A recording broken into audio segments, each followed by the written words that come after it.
Vous avez là une photo du Jourdain qui coule du nord au sud d'Israël. Et c'est à peu près à cet endroit que Jésus a été baptisé il y a 2000 ans. Je rappelle brièvement, pour ceux qui n'étaient pas là, et puis aussi peut-être pour ceux qui sont sur Internet, qui écoutent ce message, le texte précédent, celui d'aujourd'hui. En Matthieu 3, 16, dans l'évangile de Matthieu, chapitre 3, verset 16, ça va apparaître. Dès qu'il fut baptisé, Jésus... Non, ça n'apparaît pas. Il faut appuyer sur la petite flèche en bas. Sur le clavier, ou sur le clavier, la petite flèche. Voilà. Hop, il faut revenir. Voilà. À chaque diapo, il faudra faire comme ça. Hein, ok.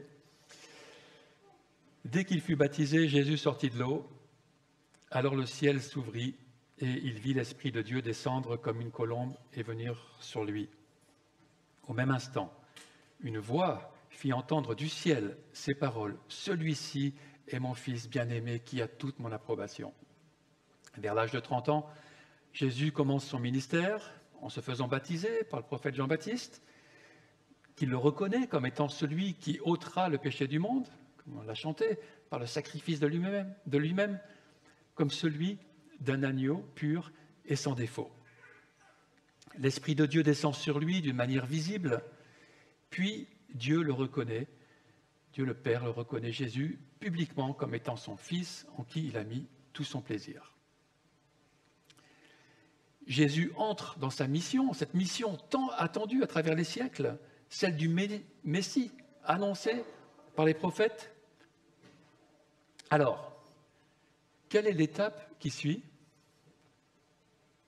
Annoncer partout la venue du royaume de Dieu?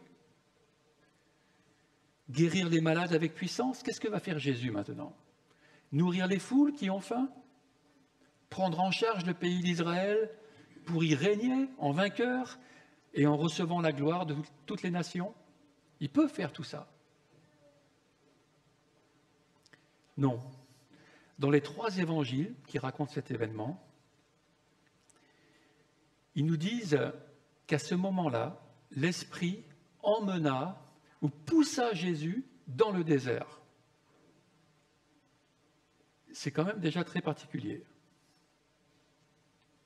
Mais en plus, il y emmène pour être tenté par le diable. Ah. Vous parlez d'un contraste.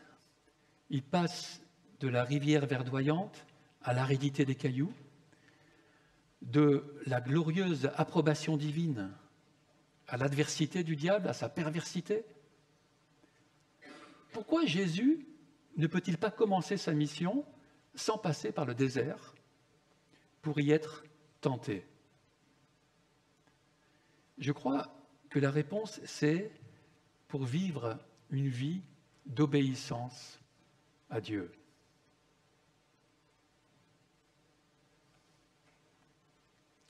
Une vie d'obéissance parfaite.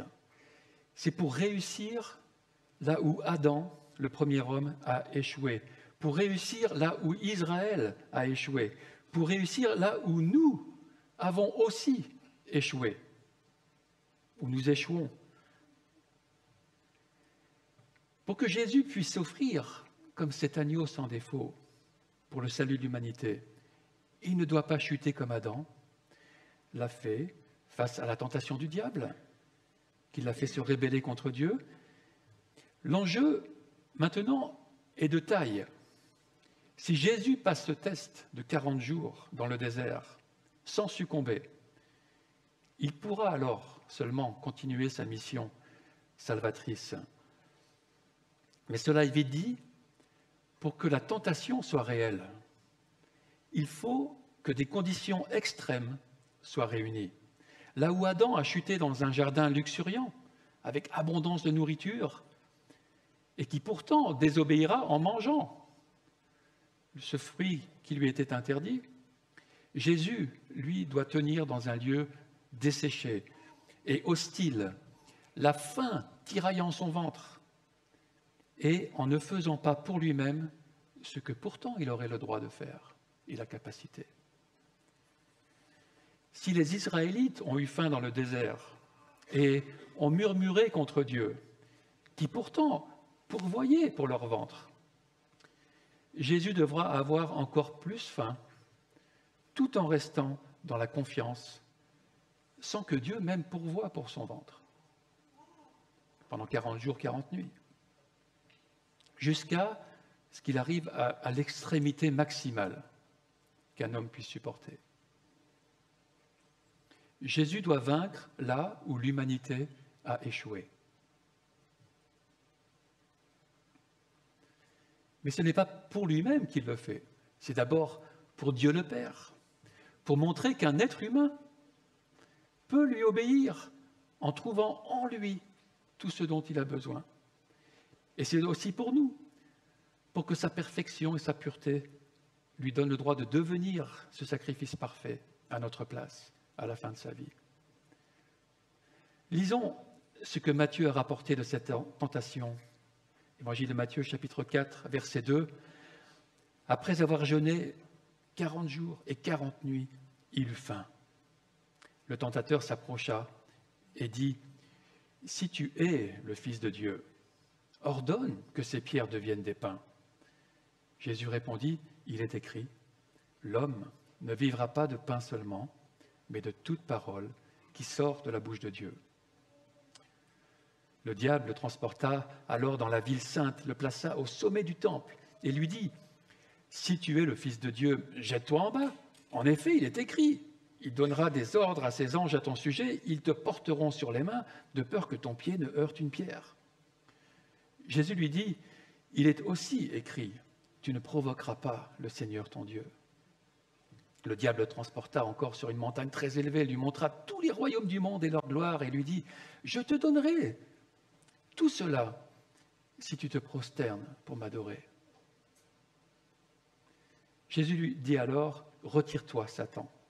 En effet, il est écrit, c'est le Seigneur, ton Dieu, que tu adoreras, et c'est lui seul que tu serviras. » Alors le diable le laissa. Et voici que des anges s'approchèrent de Jésus et le servirent. Jésus se retrouve donc seul dans le désert, ou plutôt pas tout à fait seul. Nous savons qu'il y a le diable, il y a les anges, et l'évangile de Marc nous dit qu'il était avec les bêtes sauvages. Et oui, on nous dit qu'à cette époque, il y avait entre autres en Israël des sangliers, des chacals, et même des loups, des léopards et des hyènes. Peut-être encore à ce moment-là des ours et des lions. On en voit dans l'Ancien Testament. Hein. Alors, ouais, vous voyez quelques petites photos que j'ai prises en Israël.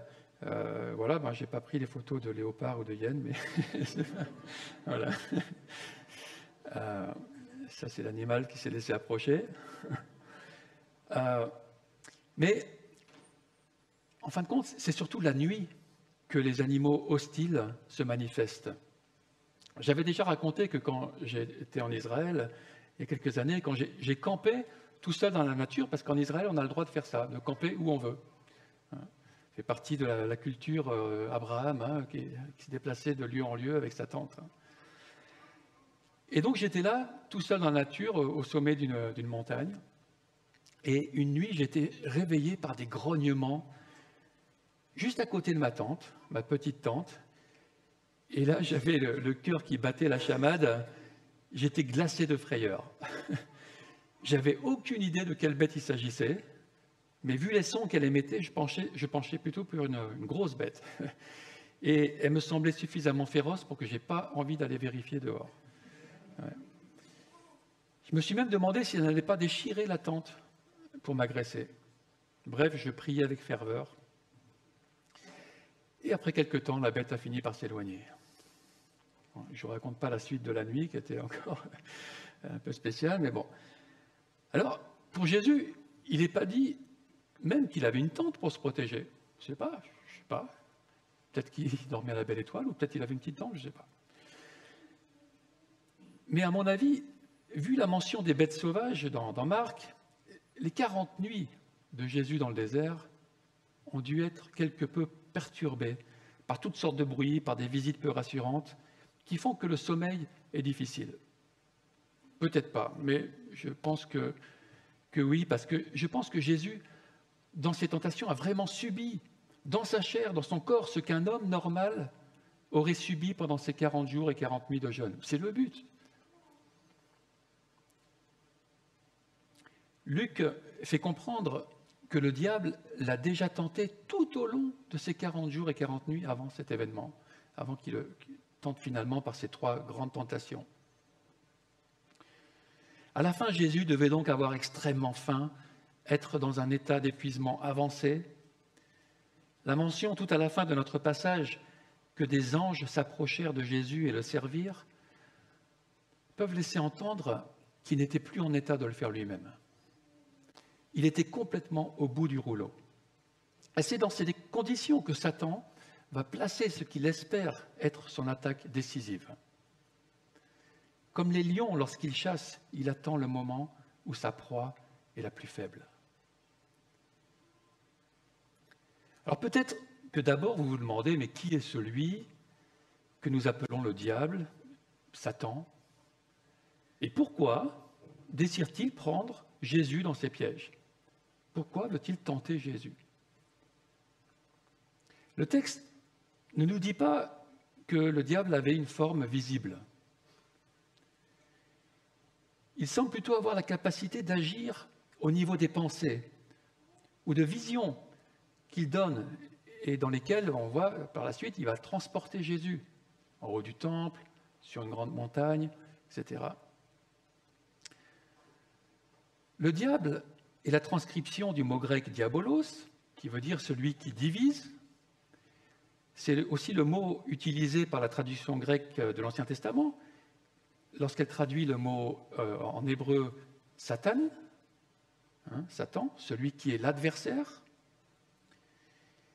La Bible le présente comme une personne spirituelle réelle, qui peut se manifester de diverses manières. Ce qu'il faut retenir, ce n'est pas les formes qu'il peut prendre, mais son intention, qui est de séparer les gens de Dieu, en les faisant se rendre indépendants de Dieu, en les accusant ensuite de l'avoir fait. Merci, Satan. D'autres noms lui sont donnés dans le Nouveau Testament. Ils sont utilisés de manière interchangeable en montrant diverses facettes de sa personne. Il est par exemple le tentateur, au verset 3. Puis ailleurs, il est appelé le malin, le prince des démons, l'ennemi, le père du mensonge, le prince de ce monde. Son but est d'avoir le contrôle des humains en les écartant de Dieu. Et il y arrive, malheureusement, trop bien. Avec la complaisance des humains, bien sûr, qui se font leurrer, qui mordent à l'hameçon et qui se retrouvent pris au piège. Les multitudes de drames que nous voyons arriver tous les jours en sont une conséquence et une illustration. Bien sûr, il s'oppose à Christ, dont la mission est de réconcilier justement les humains avec Dieu. S'il peut le faire chuter, le faire s'écarter de Dieu, il aura gagné, car la mission de salut ne pourra plus se réaliser. Il pourra tranquillement continuer son objectif de voler et de détruire. Mais si Jésus réussit sa mission, alors Satan perdra du terrain. Il perdra le contrôle qu'il a sur beaucoup d'humains, le contrôle qu'il a sur la terre. C'est tout l'enjeu de ce premier temps de tentation pour lequel Jésus est emmené par l'Esprit dans le désert, pour le tenter. Comme à son habitude, le diable va partir d'une vérité ou d'une demi-vérité pour la tourner à son avantage. Alors ici, c'est une vérité. Il dit, si tu es le Fils de Dieu, ordonne que ces pierres deviennent des pains. Quelle était la parole que Dieu avait adressée à Jésus lors de son baptême, juste avant d'être emmené dans le désert? Celui-ci est mon Fils bien-aimé.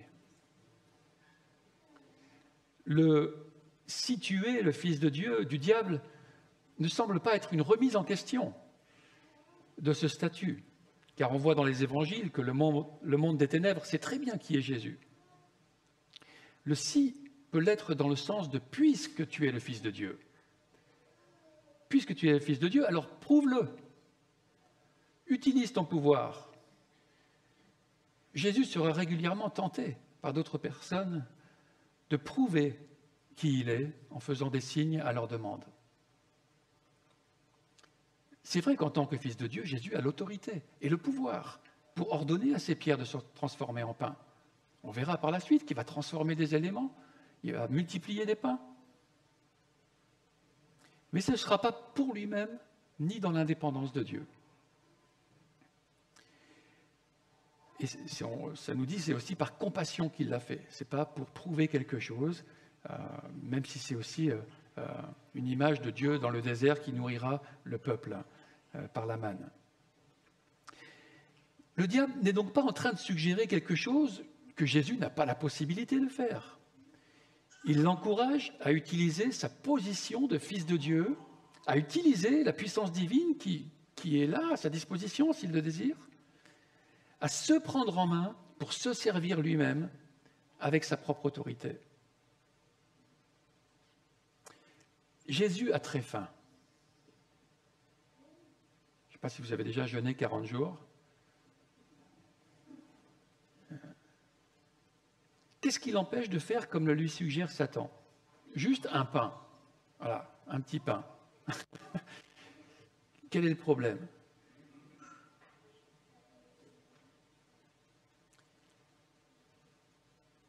Quel mal y aurait-il à le faire? Après tout, si Dieu nous a fait une bouche et un ventre, c'est bien pour qu'on mange. Cela fait partie des besoins essentiels. Et Jésus lui-même a enseigné cette prière de demande à Dieu de nous donner le pain chaque jour, le pain quotidien. La tentation est bien réelle. Il pourrait effectivement avoir du pain tout de suite et calmer enfin cette faim. Mais la réponse que Jésus va donner montre qu'il avait conscience de l'enjeu de cette suggestion, que ce serait un échec d'y accéder. En tant que fils fidèle, Jésus doit mettre un terme au manque de confiance et à la désobéissance caractérisée par Adam dans le jardin et à celle des Israélites durant l'exode au désert.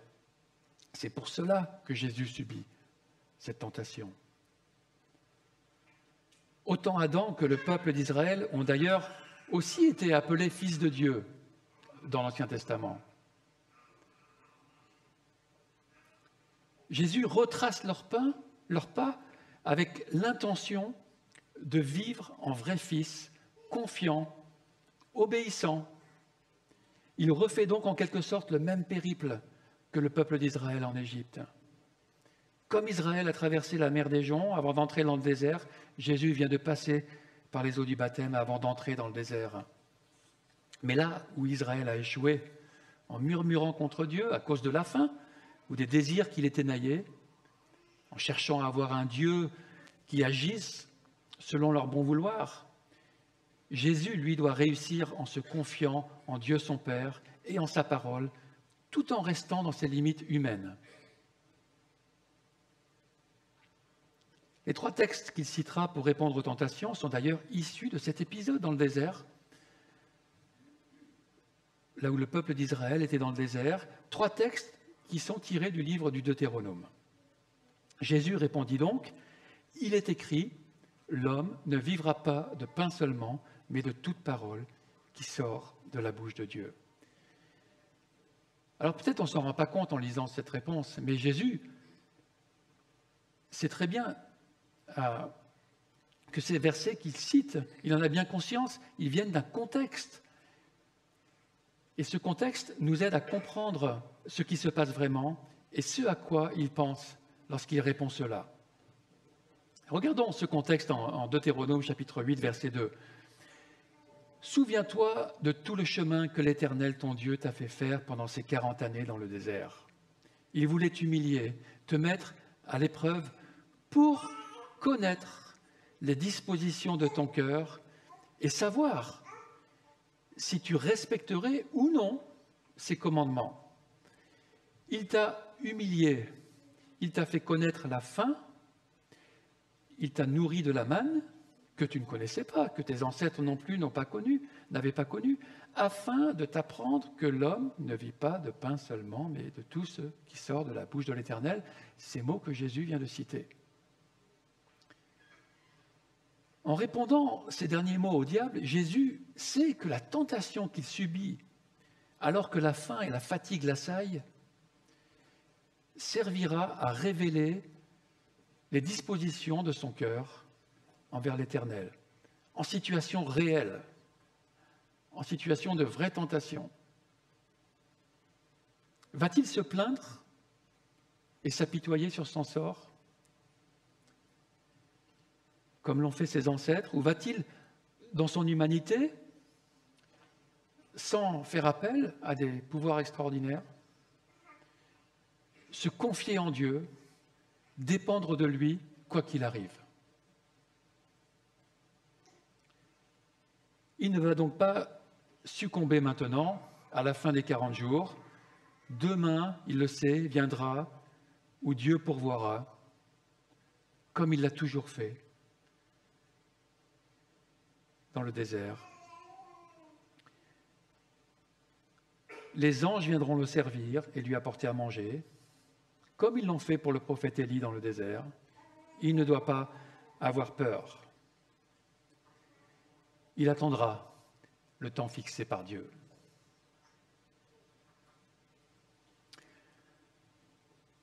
Alors que je relisais ce message ce matin, je me suis dit, j'ai réalisé, j'ai dit, mais cette parole qui sort de la bouche de Dieu, c'est Jésus lui-même. On l'apprend ailleurs. Je dis, waouh! Alors, qu'est-ce qui se passe ici? Nous sommes en plein dans le mystère de l'incarnation. Jésus sait qu'il est lui-même cette parole qui sort de la bouche de Dieu et qui donne la vie. C'est par cette parole que Dieu a créé le monde. Cette parole qui a été faite chair. Mais il est maintenant un être humain.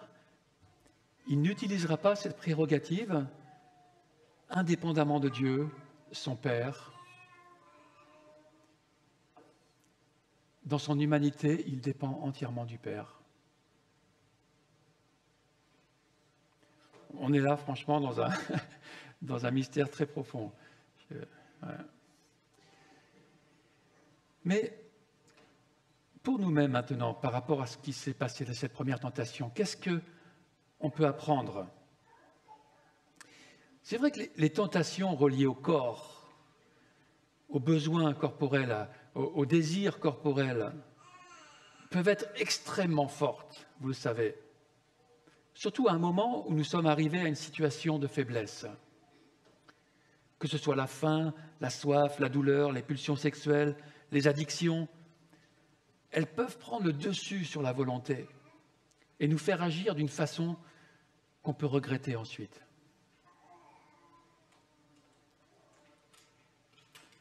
Comme Israël a été éprouvé dans le désert, dans des situations extrêmes, pour connaître les dispositions de son cœur, nous aussi, nous sommes éprouvés dans des situations extrêmes.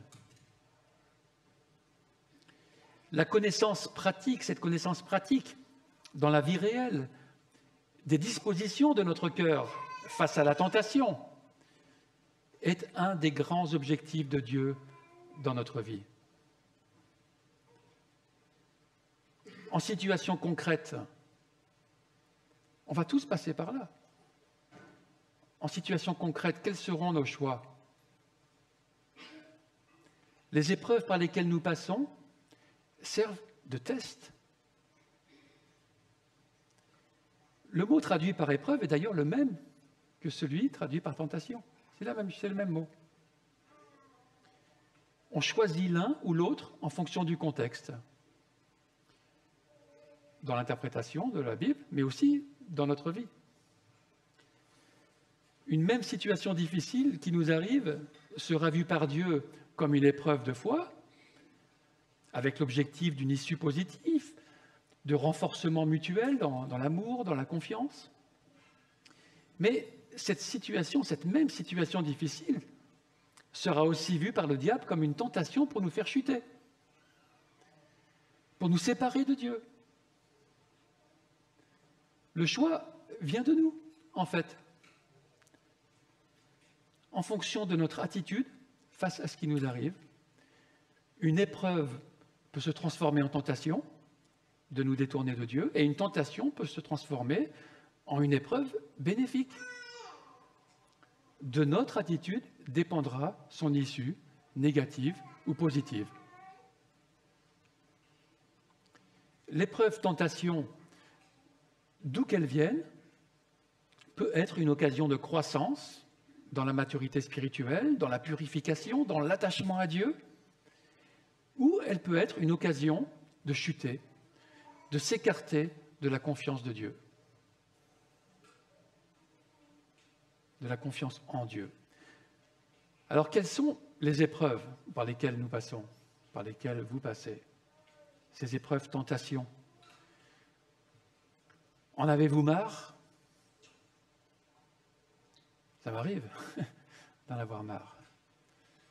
Vous avez peut-être l'impression que vous n'allez plus pouvoir tenir longtemps. Comment réagissons-nous? Dans quelle direction vont nos pensées dans l'épreuve? Avons-nous conscience que lorsque nous nous plaignons de ce qui nous arrive, et en tant que bon Français, on est spécialiste à la demeure, nous sommes en train de changer une épreuve en tentation, en occasion de nous écarter de Dieu. C'est alors comme si nous disions à Dieu que nous n'avons pas confiance en lui. Arrivons-nous à patienter encore un peu dans l'épreuve, la tentation? Ou prenons-nous les devants en cherchant à satisfaire nos besoins ou envies maintenant, indépendamment de Dieu, ou quoi qu'il en coûte? Je dois reconnaître que bien des fois, je me suis plaint. Bien des fois, je n'ai pas attendu le temps de Dieu.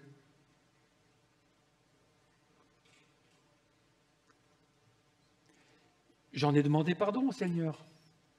Et je lui demande de toujours m'aider à mieux l'honorer lorsque des désirs qui peuvent être légitimes ou pas veulent prendre la première place dans ma vie. Dieu nous dit de chercher premièrement son règne et sa justice, et il promet que le reste nous sera donné par-dessus, en son temps. Revenons à Jésus. Même si cette première tentation a été humainement très forte, et vous pouvez faire confiance au diable pour cela, il sait comment mettre la pression sur les gens. Jésus n'a pas été dupe, il a passé le premier test. Mais le diable n'a pas dit son dernier mot. Il va maintenant essayer un autre domaine où les êtres humains, et particulièrement ceux qui sont religieux, et ça peut nous concerner particulièrement aussi, nous ici, ont régulièrement chuté. Le diable transporta alors Jésus dans la ville sainte, le plaça au sommet du temple et lui dit: « Si tu es le Fils de Dieu, jette-toi en bas. En effet, il est écrit, il donnera des ordres à ses anges à ton sujet. Ils te porteront sur les mains de peur que ton pied ne heurte une pierre. » Cela se passe-t-il en vrai ou en vision? On ne peut pas affirmer. Bien qu'il semble, quand on lit tout ce passage des trois tentations, que Jésus ne sort pas du désert. Il y est au début, il y est à la fin. Bon, ce n'est pas spécialement important. En tout cas, il est sûr que la tentation, elle, est bien réelle. Elle est de l'ordre spirituel. Encore une fois, elle se fait au niveau de son rapport avec Dieu. La tentation ici est d'utiliser les promesses de la Bible pour forcer la main à Dieu, pour lui faire faire des choses qui ne sont pas nécessaires. Maintenant, Satan cite le psaume 91 ici. C'est un psaume magnifique qui est aussi souvent cité en cette période de pandémie. Un psaume qui promet la protection divine à celui qui se confie en lui. C'est un psaume qui parle donc d'une promesse de protection, une promesse de protection qui est ultimement vraie pour ceux qui placent leur confiance en Dieu. Mais cette promesse ne doit pas être prise comme une absence de difficulté dans la vie du croyant. D'ailleurs, Jésus lui-même, qui est celui qui se confie en Dieu par excellence, sera maltraité et crucifié. Tout au long de sa vie, il va souffrir. La tactique du diable, c'est de pousser Jésus à se servir de Dieu, à le forcer d'agir. Il essaye, avec ça, de le coincer Jésus, comme ça lui arrivera régulièrement par d'autres personnes qui vont essayer de coincer Jésus. Soit tu es le Fils de Dieu, si tu es le Fils de Dieu, et donc Dieu va envoyer des anges si tu sautes. Soit tu n'as pas vraiment confiance en lui. Tu dis que tu as foi en Dieu et en sa parole. Alors prouve-le. On va bien voir si c'est vrai. Ose seulement te jeter. Comment ça, t'as la trouille? Où est ta confiance? Mais là encore, Jésus voit clair, il ne se laisse pas embarquer dans ce piège. Il revient à l'épreuve du désert en répondant au diable par le livre du Deutéronome. Il est aussi écrit, tu ne provoqueras pas le Seigneur, ton Dieu. Et là encore, cette courte citation vient d'un contexte qui montre ce qui se passe vraiment, que Jésus a bien conscience. Le passage qu'il cite en Deutéronome 6, verset 16, se réfère au peuple qui cherchait querelle à Moïse en le rendant responsable de leur soif, de la soif de leurs enfants et de leurs troupeaux. Ils n'avaient plus confiance dans la puissance et la bonté de Dieu pour leur procurer de l'eau au bon moment. Et c'est là qu'ils provoquèrent Dieu, c'est ce mot-là. Ils provoquèrent Dieu en posant la question, l'Éternel est-il au milieu de nous ou non? Oui ou non? Dans Exode 17, 7. Ils remettaient en question la promesse que Dieu leur avait faite d'être avec eux pour les amener jusqu'au pays promis. Dieu les aurait-il laissés mourir de soif s'ils avaient eu confiance en lui? Non. Mais dans leur impatience, ils ont voulu lui forcer la main. Dans leur incrédulité, ils ont voulu qu'il prouve sur le moment qu'il allait agir pour eux. Oui, les anges protégeraient Jésus s'il venait à chuter, comme c'est dit dans le psaume. Mais de là à chuter exprès pour les voir agir, ce n'est pas nécessaire. Ne sommes-nous pas, nous aussi, tentés, parfois, de nous approprier des promesses de la Bible, ou même des promesses qui sont faites à d'autres personnes dans la Bible, et d'exiger qu'elles se réalisent pour nous immédiatement, dans notre situation du moment. Et sinon, nous croyons avoir le droit de faire la tête, de ne pas tenir nos engagements, parce que nous croyons que Dieu aurait dû les tenir, selon sa promesse. Nous écoutons la voix du diable qui nous dit qu'en tant qu'enfant de Dieu, on devrait pouvoir faire ceci ou cela, ou avoir le droit de posséder ceci ou cela, d'être protégé de ceci ou cela. Cette promesse de protection, elle est généralement vraie. Et je l'ai expérimentée, certainement vous aussi, bien des fois. Mais il arrive que Dieu laisse des accidents se faire, même à ceux qui lui sont fidèles. Comment on réagit? Cela ne remet pas en question sa fidélité ni sa puissance. C'est simplement que la vie dans ce monde déchu implique des souffrances. Mais elles ne sont pas la fin. elles ne sont pas le dernier mot de Dieu. Cette promesse demeure ultimement vraie dans la vie éternelle. Personne ne peut enlever la vie éternelle à ceux qui se confient en Dieu. La protection de Dieu se vérifiera donc comme étant totale et absolue sur le long terme. Mais pour l'instant, cette promesse demande de l'humilité, la patience qui va avec l'humilité aussi, l'humilité de rester à notre place. Ne demandons pas à Dieu de prouver qu'il nous aime. Il l'a déjà fait. Voyons aussi dans ce texte que le diable connaît la Bible, en tout cas au moins des passages. Dans son commentaire sur Matthieu, Henri Briand, c'est une personne que j'ai bien connue, dit « Si le diable employa les Écritures lors de ses tentatives pour faire chuter notre Seigneur, nous pouvons être certains qu'il s'en sert encore aujourd'hui pour faire dérailler les chrétiens. Seule une connaissance sérieuse de la parole de Dieu, éclairée et appliquée par le Saint-Esprit, peut nous protéger de telles erreurs, disait-il. Je suis d'accord. Le risque est de prendre des versets à gauche, à droite, pour leur faire dire des choses en dehors de leur contexte, de les appliquer à notre vie, alors qu'ils ne nous concernent pas forcément, ici et maintenant. Le risque est de se servir des Écritures pour arriver à nos propres fins. Comment savoir si on applique bien les promesses des Écritures? Je dirais que pour être sûr d'aborder les Écritures de la bonne façon, il faut les aborder à partir des 2 grands commandements de l'amour. Est-ce que ça va honorer Dieu? Ou est-ce que ça va être utile à mon prochain?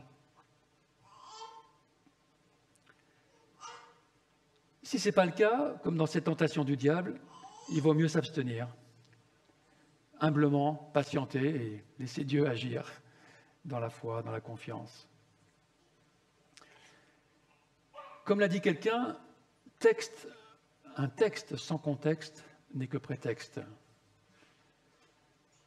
Utiliser, comme le diable, un texte biblique en dehors de ce contexte global n'est qu'un prétexte pour arriver à ses fins ou pour justifier une attitude que Dieu n'approuve pas forcément. Jésus ne veut pas forcer la main à Dieu, il n'a pas besoin de prouver que Dieu a raison et que sa parole et ses promesses sont fiables. Se jeter du temple ne serait vraiment utile à personne.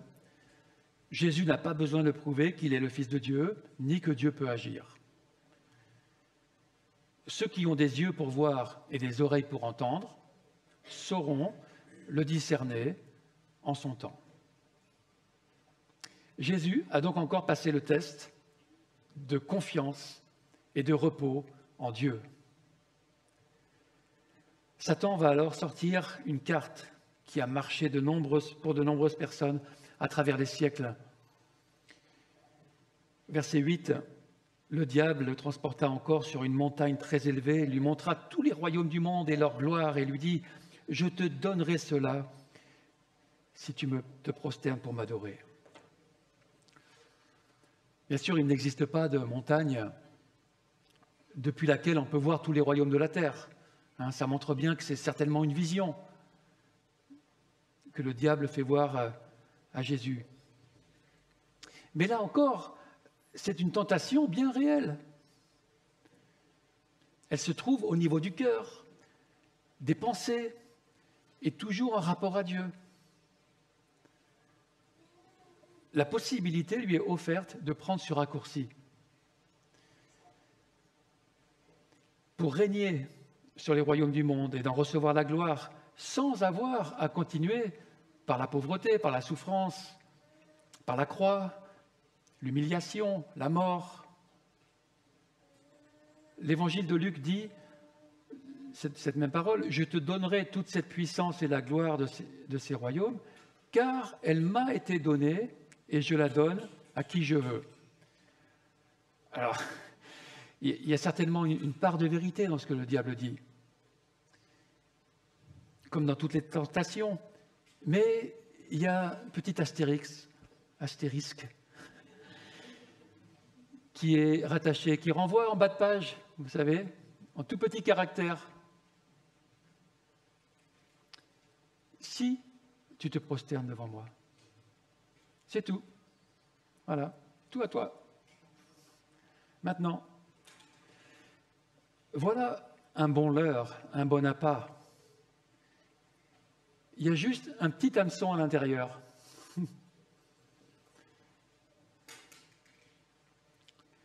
Dans le psaume 2, on voit Dieu le Père qui promet au Fils l'héritage des nations.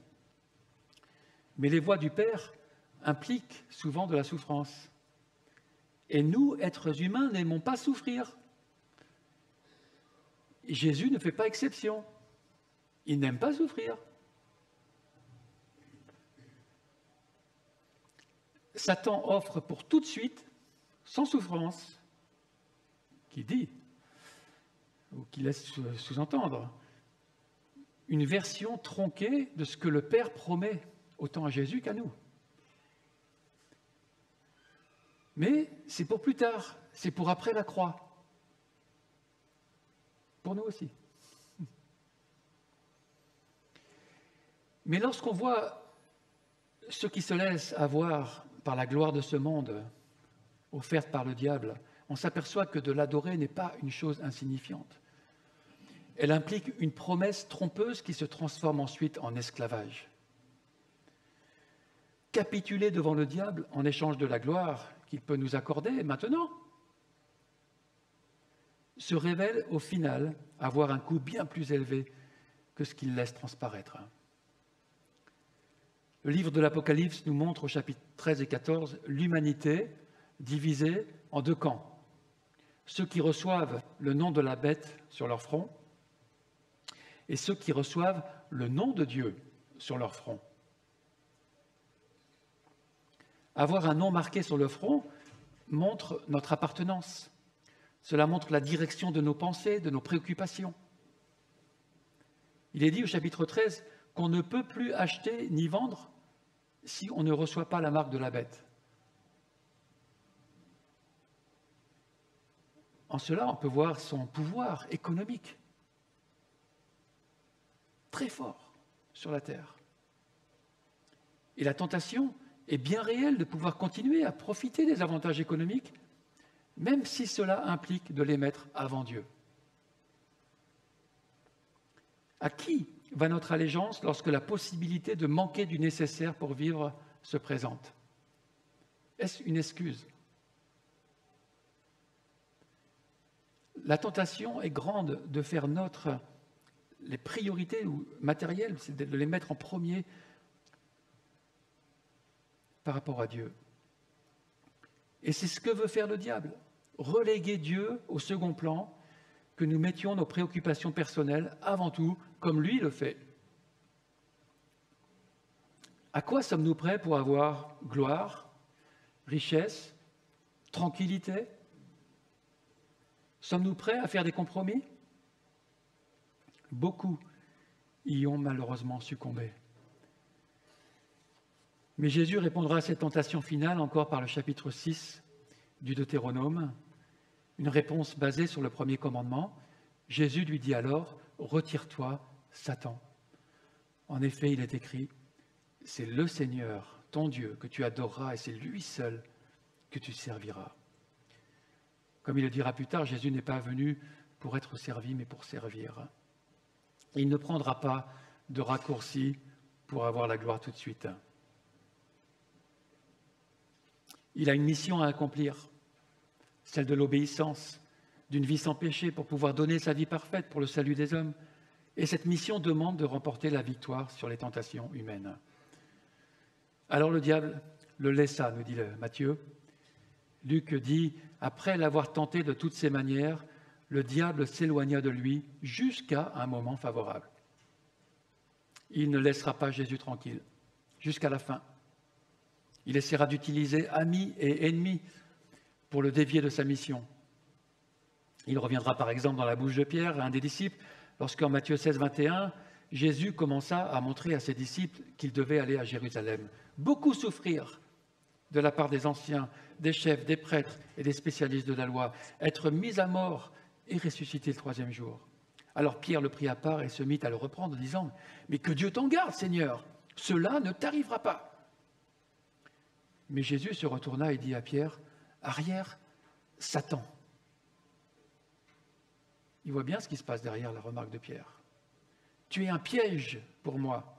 Tes pensées ne sont pas les pensées de Dieu, mais celles des hommes. » Il reviendra aussi dans la bouche de ceux qui assistaient à la crucifixion. Matthieu 27, 39, les passants l'injuriaient et secouaient la tête en disant « Mais toi qui détruis le temple et qui le rebâtis en 3 jours, mais sauve-toi toi-même, si tu es capable. Si tu es le Fils de Dieu, encore ces mots, descends de la croix. » Les principaux sacrificateurs, avec les scribes et les anciens, se moquaient aussi de lui et disaient « Mais il a sauvé les autres, il ne peut même pas se sauver lui-même. S'il est le roi d'Israël, mais qu'il descende de la croix et nous croirons en lui. Il s'est confié en Dieu, il paraît. Eh bien, que Dieu le délivre maintenant. S'il l'aime, car il a dit « Je suis fils de Dieu ». Cette question initiale du diable, si tu es le Fils de Dieu. Jusqu'à la fin, il veut lui faire prendre un raccourci. Si Dieu t'aime, mais comment peut-il te laisser souffrir ainsi? On entend ça aussi, même parmi les chrétiens, non? Tu n'as pas besoin de mourir pour ce monde ingrat. Si tu veux qu'on croie que tu es vraiment le roi d'Israël, alors descends de la croix et règne maintenant.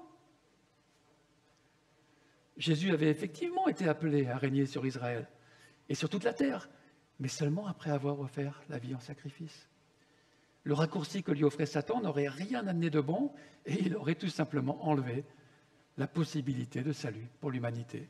Rien que ça. Ne sommes-nous pas aussi tentés de prendre des raccourcis pour accéder à nos désirs? Lise, mon épouse, elle se méfie quand je prends un raccourci. Pour arriver quelque part. Parce que souvent, ça ne se passe pas très bien.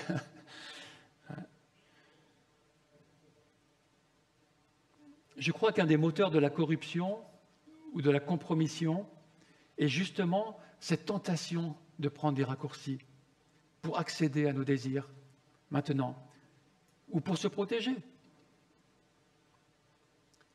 Il y a quelques années, je discutais avec un Congolais qui avait un ami chrétien juge d'instruction à Kinshasa. Et cet homme avait sur lui une pression énorme de corruption. Énorme. Les plus hauts responsables politiques et industriels cherchaient à le soudoyer pour qu'il émette des jugements en leur faveur. Et cela pouvait aussi s'accompagner de menaces pour lui et pour sa famille. La tentation pour lui de céder était grande. Avoir un revenu supplémentaire, et puis, sachant que personne ne le saurait, en fin de compte, ou alors lorsqu'il craignait pour sa sécurité et ou celle de sa famille, mais il voulait rester fidèle à la justice de Dieu, quoi qu'il en coûte. Franchement, je dis bravo à un tel comportement. On entend trop souvent de comportements qui vont dans l'autre sens. Pour chacun d'entre nous, cette tentation de raccourci peut prendre des formes moins dramatiques. Petite tromperie par-ci, petite omission par-là, en cette période de déclaration des impôts. Hein, je n'ai pas marqué ça, ça me vient juste par la tête maintenant. Mais voilà. Cette tentation de raccourci pourrait par exemple aussi être de succomber à un crédit de consommation, alors que nous sommes déjà au maximum de nos capacités de remboursement. Mais bon, voilà, c'est possible de le faire. Mais on va s'en mordre les doigts par la suite. C'est pas pour rien que l'apôtre Paul souligne les vertus du contentement et qu'il dit dans sa première lettre à Timothée, au chapitre 6, verset 9, « Quant à ceux qui veulent s'enrichir, ils tombent dans la tentation, dans un piège et dans une foule de désirs stupides et nuisibles qui plongent les hommes dans la ruine et provoquent leur perte. L'amour de l'argent est en effet à la racine de tous les maux. En s'y livrant, certains se sont égarés loin de la foi et se sont infligés eux-mêmes bien des tourments. » Jésus, dans le contentement, a résisté à cette tentation alors qu'il aurait très bien pu vivre dans l'abondance matérielle. Mais ce n'était pas le moment. Toutes ces tentations, Jésus les a aussi vaincues pour nous. Lorsque nous sommes éprouvés ou tentés, si nous faisons appel à lui, il nous aidera à travers ces tentations à être victorieux. Paul, en commentant en 1 Corinthiens 10 le sort des Israélites, donc justement toute cette histoire, qui ont succombé à la tentation dans le désert, il dira que nous devons nous aussi en tirer un exemple, afin de ne pas reproduire la même chose, en devenant idolâtres, c'est-à-dire en mettant autre chose que Dieu à la première place dans notre vie. Il conclut par cette promesse, « Aucune tentation ne vous est survenue qui n'ait été humaine, et Dieu, qui est fidèle, ne permettra pas que vous soyez tentés au-delà de vos forces. Mais avec la tentation, il préparera aussi le moyen d'en sortir, afin que vous puissiez la supporter. » Encore faut-il que nous désirions préférer Dieu à l'objet de notre tentation, que nous cherchions auprès de lui la capacité d'y résister. Ça ne se fait pas de manière automatique. C'est là aussi où la tentation, l'épreuve, sert de révélateur de l'état de notre cœur. Mais nous l'avons dit, nous ne sommes pas seuls pour faire face aux tentations, aux épreuves et pour pouvoir persévérer. Tout d'abord, reconnaissons que nous avons tous plus ou moins déjà échoué face à la tentation. Reconnaissons notre faiblesse. Nous n'avons pas toujours mis Dieu au premier plan dans nos choix. Mais Dieu nous fait grâce lorsque nous nous repentons de notre égarement. Il nous accueille, car c'est pour cela que Jésus est venu. C'est pour cela qu'il souffre ces tentations aussi, afin de nous sauver de l'emprise du diable. C'est aussi par l'Esprit Saint que nous pouvons vaincre la tentation. Luc l'a fait remarquer dans son récit. Il dit « C'est rempli du Saint-Esprit que Jésus fut conduit au désert et c'est revêtu toujours de la puissance du Saint-Esprit qu'il en sort et qu'il retourne ensuite en Galilée. » Le Saint-Esprit est resté avec Jésus dans le désert pour le soutenir en tant qu'être humain aussi. Et c'est ce même esprit qui habite en nous si nous avons placé notre foi en Jésus. Et nous pouvons ainsi trouver de l'aide auprès de lui, auprès de Jésus et par le Saint-Esprit pour vaincre les tentations. Hébreux 2, 18, on a bientôt terminé, nous l'assure, comme Christ a souffert lui-même lorsqu'il a été tenté, il peut secourir ceux qui sont tentés. Et Hébreux 4, 14 continue, « Ainsi, puisque nous avons un souverain grand prêtre qui a traversé le ciel, Jésus, le Fils de Dieu, restons fermement attachés à la foi que nous professons.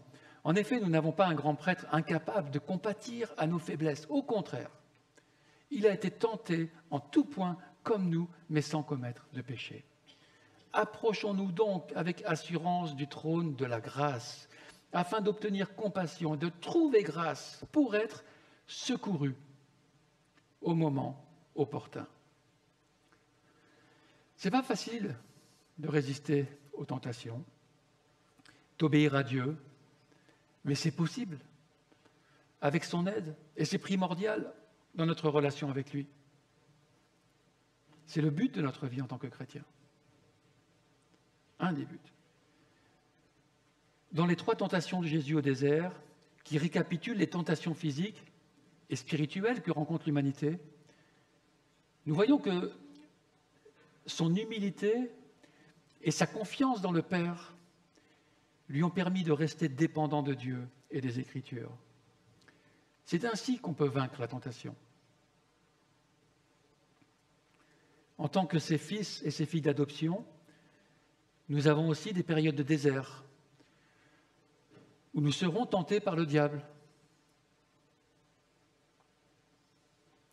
comme Christ, son Fils bien-aimé, l'a été.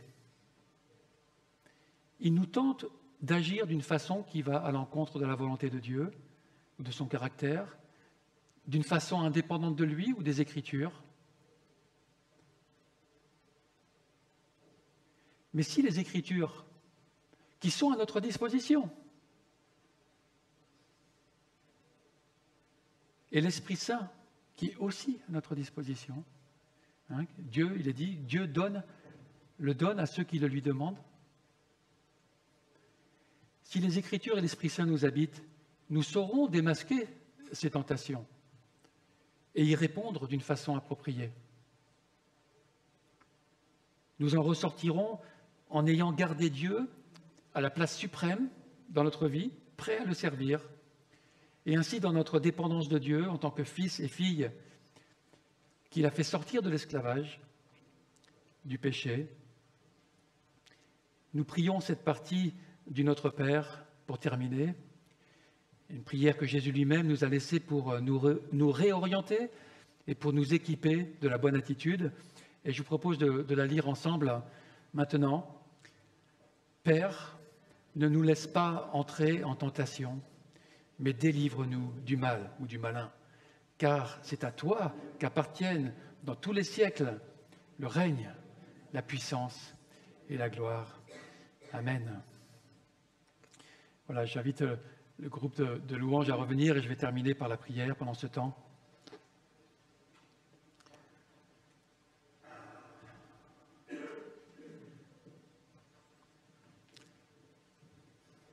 Seigneur, j'ai bien conscience que cette période de tentation de Jésus au désert n'est pas forcément une des choses les plus joyeuses à méditer, mais bien conscience aussi que ça fait partie de la réalité de nos vies, la réalité de nos combats personnels, même si toutes les distractions de ce monde peuvent nous le faire oublier. Merci de nous ramener ainsi à l'essentiel à travers ces Écritures, de notre relation avec toi, de la confiance, de la foi. Merci de nous avoir invités à entrer dans cette relation avec toi, Seigneur, et de nous avoir donné les moyens en Jésus-Christ, par l'Esprit Saint, de te suivre et de ne plus être sous la soumission, sous l'autorité du diable, sous sa puissance de destruction et d'avilissement.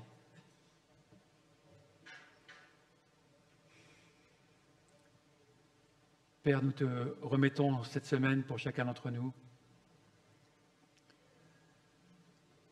Donne-nous cette conscience de pouvoir vivre ainsi dans ce qui te plaît, d'être armé de ta parole, de ton esprit, pour discerner ce qui t'est agréable, ce en quoi tu prends plaisir.